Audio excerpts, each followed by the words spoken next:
Hi, LaCroix. I'm Adrian APM. And over here, that's Frank Gogol. Are you looking for two great guys that love LaCroix? Well, you found them. Ah, now that's refreshing. Time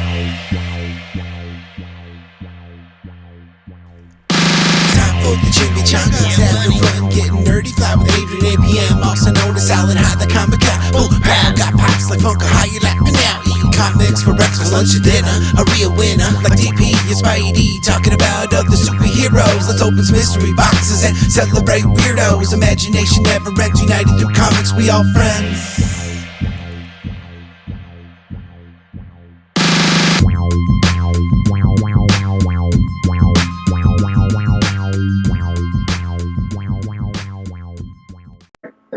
This person really helped inspire like me as a person. For sure. I definitely Stan Lee. I mean, that's kind of like an easy cop-out answer. But like, I really do think that, him and his collaborators, his many collaborators who helped create these things like Spider-Man, Fantastic Four, Avengers, they were doing something really special at a very early stage. And like, the soap opera aspect of early Marvel comics that sort of DC Comics lacked, right? Like the characters really going through stuff. The stuff he did with Peter Parker in particular speaks to me. Like he just ground Peter, just fucked him up one heart after another. Like it's like, I gotta go get this milk for Aunt May's cake for her birthday, and but fucking Dr. Octopus is gonna rob that bank.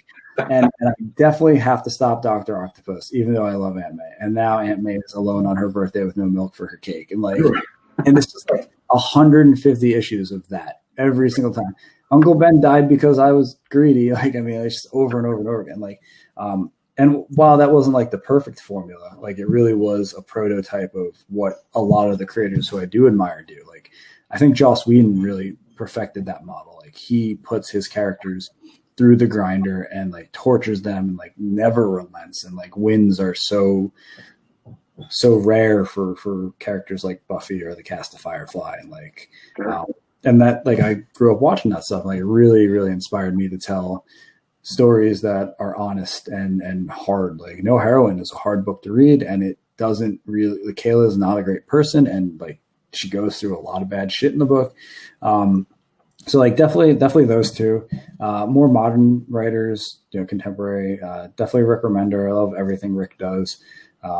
He's got a really good personal approach to creating good characters. Jonathan Hickman, who I don't think I'm anything like as a writer, but I want to be a lot more like. This big ideas, really complex, interesting stuff. I get a lot of my design sense from Jonathan. If you look at any of the covers for any of my books that I've designed, like there's a lot of white space and a lot of design theory at play, and just a lot of white. Just keep coming back to that white. So like, those are the people who definitely impact me. But I'm also like I have a master's degree in English and creative writing, and I have undergrad degree in lit. So like I've been influenced by so many of the well-known writers, Shakespeare and Dickens and all those people. And like like it's like kind of an easy thing to say, kind of an obvious kind of hoity-toity thing to say, but like I've taken a lot from those guys too. Like there's a reason that you're reading them in every English class you ever had. Nice. Are you by chance, because you mentioned it before, are you reading Thor or Venom or any of that stuff? Yeah. I'm definitely reading Venom. Like I've been enjoying the Venom run. Thor, I'm a little behind on because the trade hasn't come out yet, and I'm not pulling it. But I think Donnie has tapped into something that's worth understanding as a freelance writer, or someday hopeful freelance writer. And it's this mix between sort of activating your audience, but also telling stories that are structured in such a way that keeps people coming back. And I love what Donnie does. Not everybody does, and that's sort of on them. That's their problem. But no matter what, you can't deny that he has very quickly turned himself into a powerhouse, and like nothing but respect for that. Well, I think honestly, Frank, I think you're seriously like right there too. You're just all I see is the green arrows, as I say. Like the dollar signs, the green dollar sign arrows. What's that? Are they green dollar sign arrows? Like, oh yeah. Awesome. where you'll have the option if you want to stop doing your day job. You don't have to. I mean, listen, my day job, that health insurance is real cool. I like Well, having that. yeah, I was gonna say these days there's perks. I put at the end of last year, I put together a 3-year plan for where I wanted to be at the beginning of 2022, and like, you know, things that I can control. Like I can't make myself be the writer on Spider-Man. That's somebody else's decision. You know, somebody has to approve that and want that. So it's like things like making an effort to make sure that my college loans are finally paid off. Like what did I need to do over the next 3 years to get them out of the way? Where do I want to be as a creator? Like I have a list of books and a timeline for them that I'm going to put out over the next 3 years or 2 years now. And like, you know, these are all moves that I think will be helpful for positioning myself to be able to do freelance and allow me the time to build those relationships and get some notoriety and stuff like that. And I think that plan's been really helpful. 2020 kind of messed it up a lot, kind of threw some things off their timelines and put some new things on the table that are good and that I wasn't expecting. But you know, the security of having a job that pays well and has insurance, and, you know, if it means I can do freelance, but maybe I can't write 3 books a month like Donnie, and, you know, maybe it's just 1 book at a time. Maybe that's the trade-off. Like, you know, kind of, you gotta make smart moves. Like everybody wants to write comics, Right. but getting the opportunity and then being able to live while you do it is another conversation that I think gets thought about too late sometimes. Like I know a lot of artists who quit their day job because they get, you know, their first Marvel cover gig and they're like, the gravy train's here, let's go. And then those opportunities dry up or pandemics happen. Like, I don't know. I just don't ever want to be caught with my pants down. So like I try to plan and have a long view of things. Seems to be working out. I hope it does. Yeah, I was gonna say, you know, kind of like how I see, like how you're talking about, like you know, you're working, you're still doing your books, and you're putting out great stuff. Thanks. It reminds me a little bit about Kirkman, man, like because like he was doing that stuff, he was working, but he kept his regular job for the longest time. Mm-hmm. You know, and then he finally got to the point where it was like he knew, you know, he could be like, all right, you know, yeah. I don't know how you feel about Kirkman, sir. I think Robert Kirkman is a genius. Like I think that there's an unfair amount of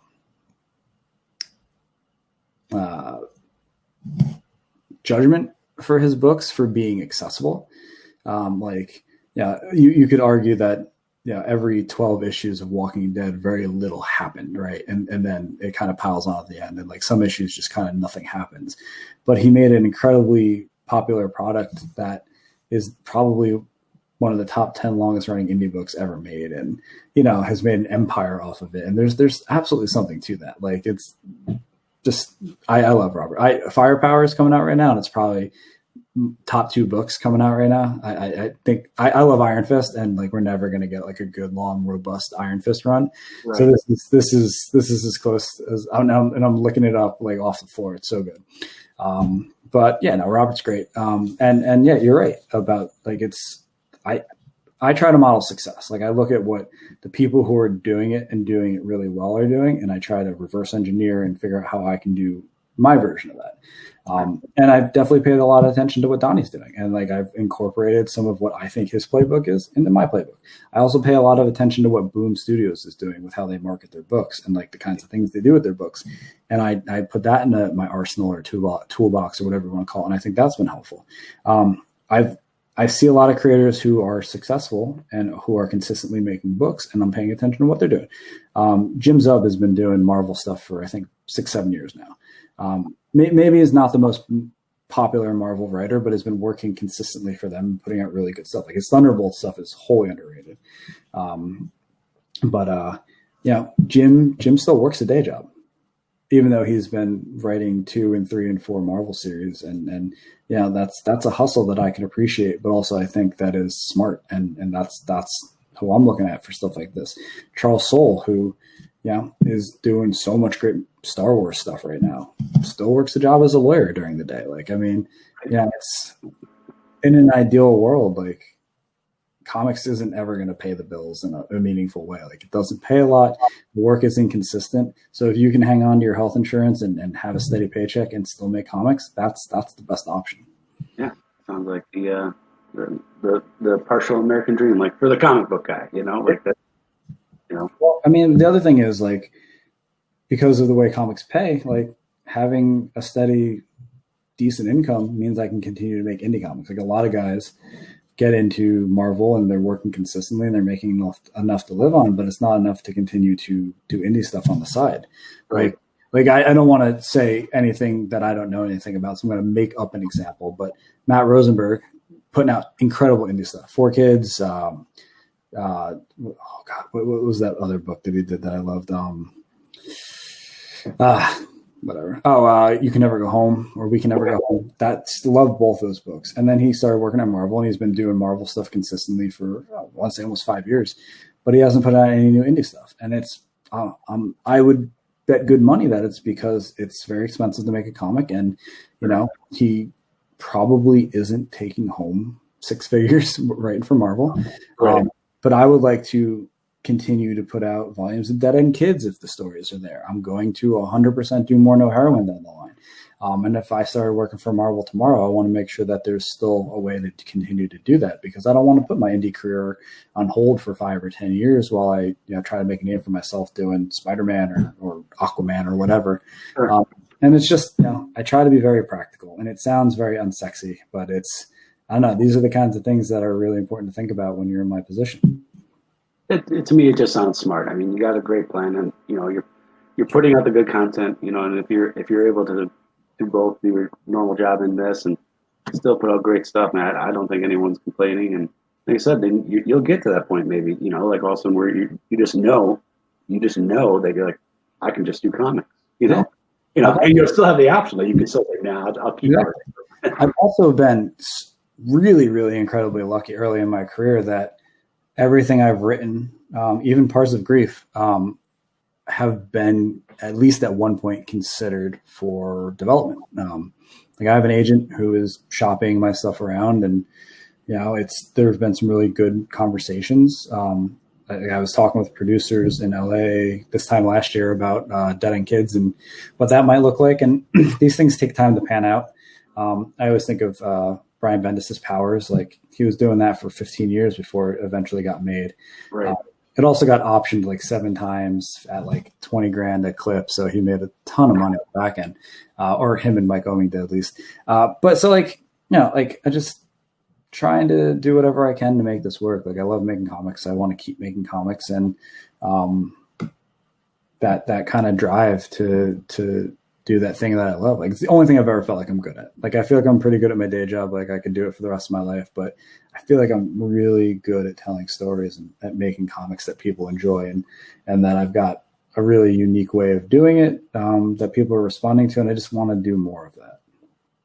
Well, I agree with you. You are damn good at it, and I love what you're putting out, man. And honestly, like now I'm jonesing because I got to wait to read the rest of the Suburban Job. So. Yeah. Well, I mean, I might be able to send you issue 2. I don't know. We'll talk.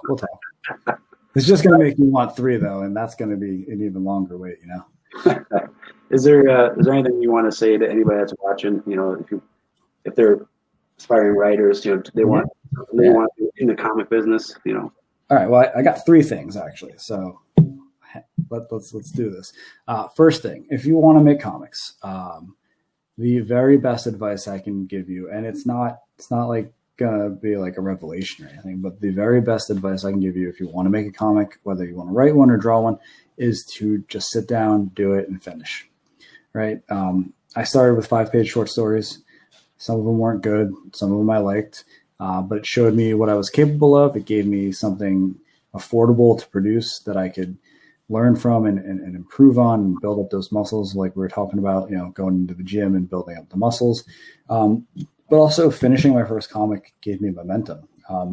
I knew I wanted to be a comic book writer for a really long time, like 10 years before I wrote my first comic, maybe even longer than that. And I went to college to learn how to write, and I ran my school's newspaper so I could learn about product management and production. And I did every single fucking thing under the sun that you could imagine to prepare yourself to be a comic book writer. And it still wasn't enough to give me any momentum.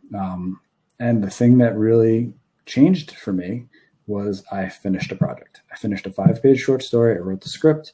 I sent it to the artist. I got it colored. I got the letters done.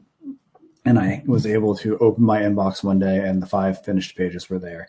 And ever since that day, which was May 16th, 2016, I have never stopped thinking about making comics, and I've never stopped making comics. And that was huge for me. So finishing the thing, it gives you momentum. It gives you a baseline. Like you can't get better if you don't figure out how good you are, you know? So 100% finish comics. For everyone else unrelated to making comics, something I really want to stress is pre-ordering. This, you know, I think most people understand this, but it still needs to be said. Pre-ordering comics is the backbone of this industry. It literally affects every link in the food chain. When you pre-order a comic, it lets your retailer know how many to buy, which means that's how many they order. That's how orders for the print run are determined, and it's how royalties are doled out to the creator, and it ensures that you get the book. So pre-ordering a comic, which takes all of 5 seconds talking to your retailer, is something that literally is a win-win-win-win-win-win scenario for everyone in the industry at every level. Whereas if you don't pre-order a book, you're probably not going to get it. If it's an indie book, you're almost definitely not going to get it. One of the biggest things that happened around Dead End Kids 1 and around No Heroin this year is that people didn't pre-order it. Maybe they didn't hear about it. Maybe they did and they decided, you know, I'll just try and pick it up on the wall. Pretty sure every single one of those people didn't get a copy of the book. So Dead End Kids Suburban Job sounds like a book that you're actually interested in. Definitely pre-order it. It takes 2 seconds to talk to your retailer and say, hey, I want that Dead End Kids book that's coming out in January. The Suburban Job, you know, whatever you got time to let them know. But it's really important that people pre-order, especially now more than ever, because there's so much stuff coming out. And like if you let something fall off your radar for 2 seconds, you're probably going to miss it anyway, because there's, like we said, like 50 publishers now and putting out awesome stuff. So if you like my stuff, or you like Dead End Kids, or you like Source Point Press, yeah, just make a mental note. November 1st, or whenever you walk into your shop in November, call your shop, Facebook, whatever. Just be like, hey, I want the Suburban Job. I want Dead End Kids. And then I won't have 2 months of retailers calling me on my personal cell phone number asking to get copies of number 1 after it's long sold out, which is a win too, because that's extremely stressful. And I said there was a third thing, but I totally forgot what it was. So we'll call it 2. Yeah, well, it was two solid points. So yeah, order books and finish your shit. Finish your pre-orders. That's the third one. Yeah, well, I'll make sure the shops around here both. I'll make sure they jump on it for sure. So that's a yeah. I've got a little bit of name notoriety right now. Two good books that have done really well, and then this one's got the same name as the first one that did really well. So like I think pre-orders will be really good, but there's always going to be somebody who didn't hear about the book or forgot to pre-order, and yeah, I always feel bad because you're probably not going to get a copy. And I want everyone to read the books. Like I don't really care about making money, at least not right now. Like it doesn't matter today how much I make off my comics. But I do want as many people as possible to read them. And this is helpful for that. Yeah. Well, hey, I just thank you seriously for this wicked awesome interview. It was great to have you on the channel.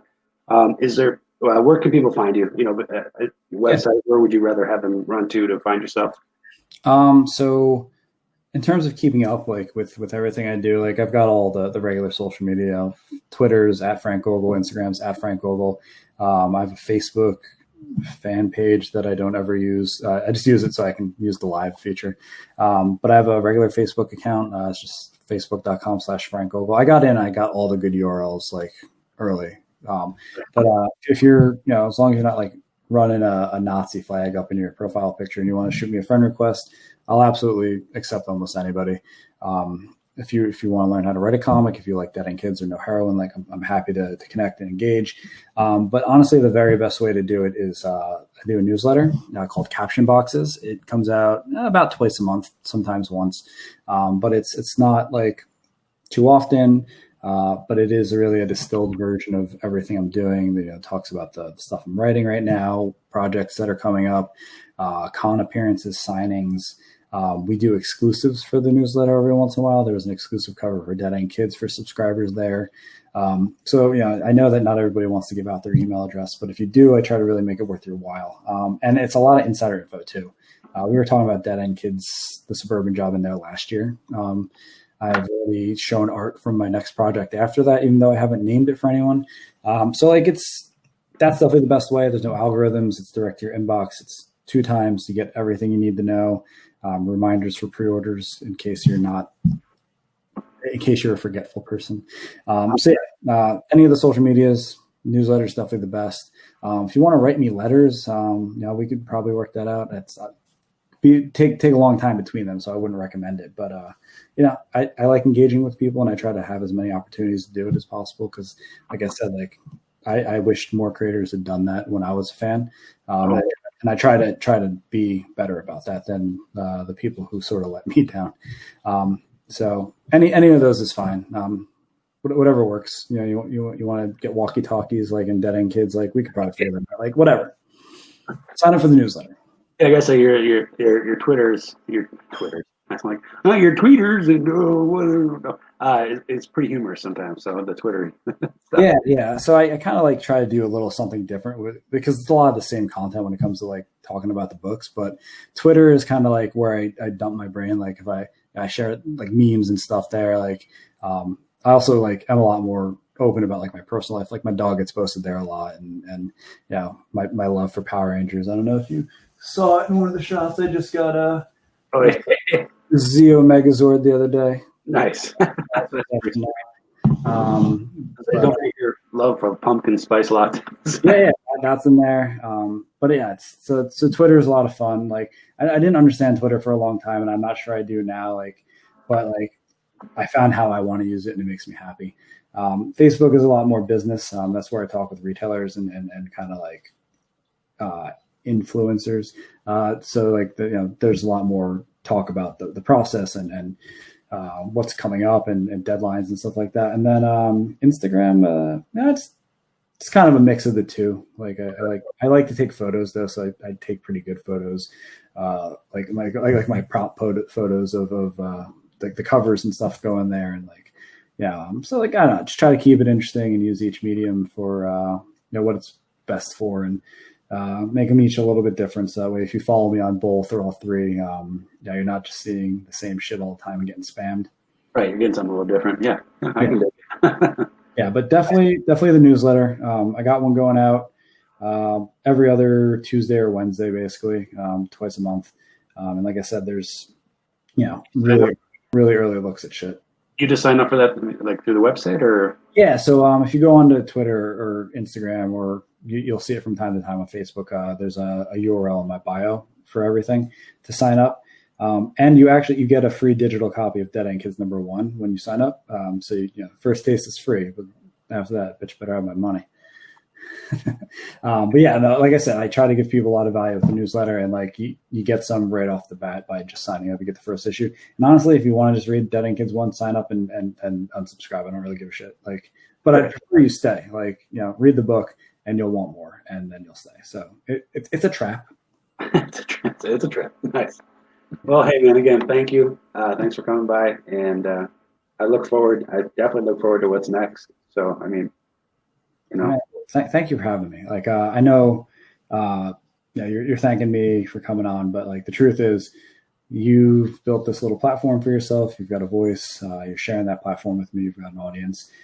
You're taking time out of your Sunday. You could be doing anything else. You could be reading Dead End Kids again. But no, you're propping me up and letting me talk about myself for an hour or so, and I appreciate that. I really do. So thank you. Yeah, not a problem, man.